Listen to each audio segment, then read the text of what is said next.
Oh, gotta vote. Vote up the ballot, please. Regina King just won her 4th Emmy, but she felt that message was more important. Voting up the ballot. Here's what I mean. You're probably really concerned about who ends up in the White House, right? But most of us don't actually live in a swing state, and that means there are more important votes that you're gonna cast this fall. Go to ballotpedia.com and find out who are voting in your municipal elections. It is very important. And she's not the only performer that wants to get you to the poll. Get your booty to the poll, yeah. You really not gonna vote? You know it's more than just the president on the ballot, right? But you talking about, oh, they gonna pick who they gonna pick, shawty. Ferguson just elected their first black mayor. They're also talking about voting up the ballot. And I'll explain what that means, but first, let's talk about what's at stake. It's about power and money, and more specifically, your power and your money.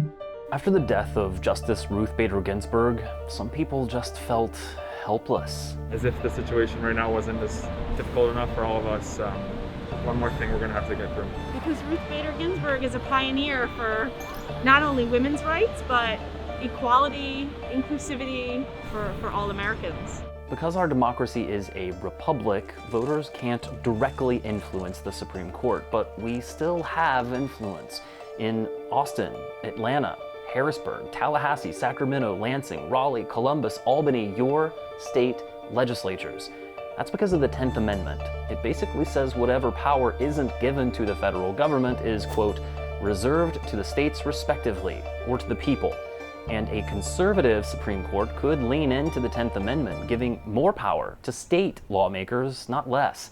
That might also heighten the partisanship of state governments, because only 2 states have either divided or nonpartisan legislatures. Every other state legislature is controlled by a single party.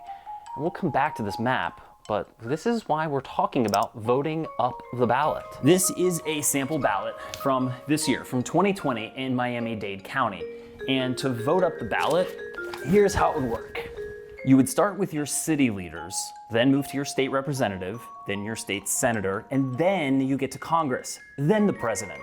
It's basically a way to ensure voters don't skip those local races by, I don't know, getting tired and just turning in an incomplete ballot. Voting up the ballot also has a huge impact on something else I began reporting on last fall, problems with the 2020 census. It's been over an hour and still no sign of her.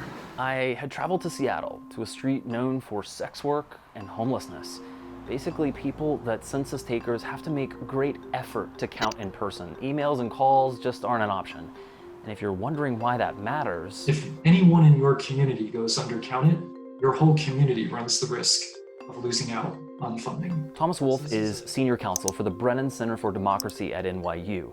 He's an attorney in a lawsuit to extend the census count because of challenges from the pandemic. The goal? Preventing a massive undercount, like what happened in the 1990 census. It makes good sense to answer the census. That year, 4.5 million Americans went uncounted. One way or another, if your numbers are lower, you run the risk that your state will not have as many seats in Congress as it deserves, will be underrepresented in state legislatures, underrepresented in city councils, underrepresented in school board districts.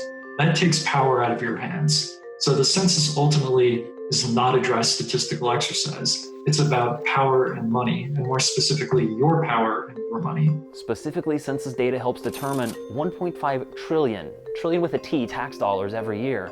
That's the equivalent of $4,500 for every person in America. The 2020 census could also mean 5 million Americans lose their voice in Congress if they don't get counted.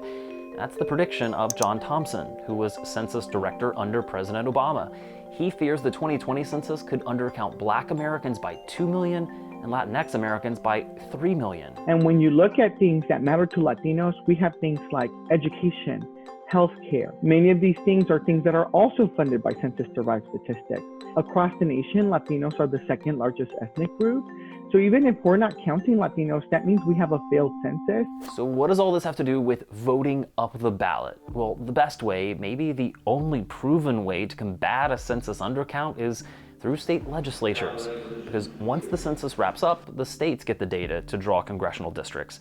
And that process will either produce generally sensible, pretty fair districts like in Oregon, or you can end up with what you see in Maryland, winding, snaking congressional districts known as gerrymandering, which are drawn to basically guarantee the outcome of congressional races for one party.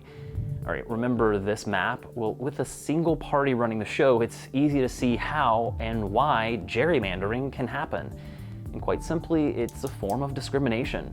Gerrymandering deprives certain populations or communities of their political power. Tomorrow the question may be whether we should count you on the census if you're not in that community. We should all do our best to step into the shoes of others and understand how painful this is to people in the community that feel they don't count. And if we allow discrimination against vulnerable populations in the country, then any one of us might be next. All right, so I know this is a lot. We're talking about the Supreme Court and state lawmakers and congressional districts and tax dollars and a fair census. It's all about preserving your voice in government.